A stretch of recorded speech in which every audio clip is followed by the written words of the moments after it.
Uzingatie hata mwinjilisti tuliyoko hapa na mtu anaitaka kushare injili. Yesu anapoitwa mwokozi ataokoa watu wake na dhambi zao. Ajenda ya kubwa ni dhambi, kwa sababu matatizo 99% ya mtu ni matokeo ya dhambi. 99% of a man's problem. Okay, 1% ndio ujinga. 99% ni madhara ya dhambi. Dhambi ulizofanya mwenyewe au zilizofanywa na watangulizi. Kwa sababu wame violate kanuni ya kupanda na kuvuna, walichopanda wao na kivuna indirect. Umezaliwa familia ambayo ina settlement, baba na wake 6, watoto 8 wa nje. Wewe ni mmoja katika hao 8. Na baba yako bado anaukataa. Ingawa unajua mnafanana sana, lakini anakataa. Hataki usogee kwenye familia kubwa ya mke wa kwanza, mtagombania urithi.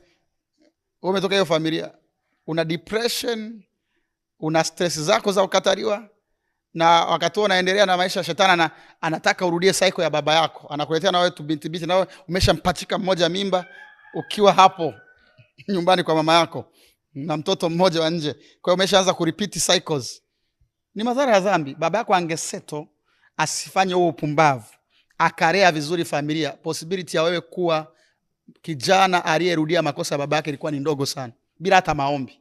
Kwa sababu kuna watu wengine ambao hawajaokoka, hawajafanya nini, ambao wamefanikiwa kumaintain familia ya mke mmoja na watoto wao hawajazaa nje, kwa sababu baba kawa kioo. Kuna watu wako magerezani kwa kuua mtu, lakini aliona violence kama kitu cha kawaida. Wakati anakuwa baba anapiga mama, baba anaweza akachukua mkanda wake wa jeshi akapiga kaka yake. Ni vipigo tu. Na kwa sababu ni watoto wa mwanajeshi, wanaitwa watoto wa kota, na wenyewe mtu akiwavuruga kule wanapiga, akizidiwa anakuja anachukua ndugu zake 6, wanakwenda wao washindwagi vita, wanafunga mtaa. Watoto wa mwanajeshi waliona kwa baba yao, alafu nasema amerithi roho ya hasira. Sio, no, kabla ya roho ya hasira kuna dhambi. Hizo roho zote zinatenda kazi kwenye platform ya dhambi. Dhambi ndio inayoziwezesha roho zote za uharibifu zifanye kazi. Kwa hiyo Yesu alipokuwa anakuja kumtoa mtu kwenye dhambi, kwenye kumtoa mtu kwenye dhambi ndio kuna deliverance humo. Kwa sababu dhambi kifa, nguvu inayowezesha maroho ya giza yaliyomfunga mtu kufanya kazi imekufa. Ni sawa na kwamba kuna mbegu, kuna sehemu, kuna mmea umeota, lakini haumwagiliwi maji. Swala la muda linalofuata ni nini? Utakauka. Ndio maana kuna watu walikuwa ni warevi, alipoongoza sala ya toba tu, urevi ukaisha. Ndugu Mtenga, tangu umeongoza sala ya toba mwezi wa 4 kule, umerudi nyuma? Ulianguka chini ulipoombewa siku ya kwanza ulipokoka? Ukuanguka hata chini.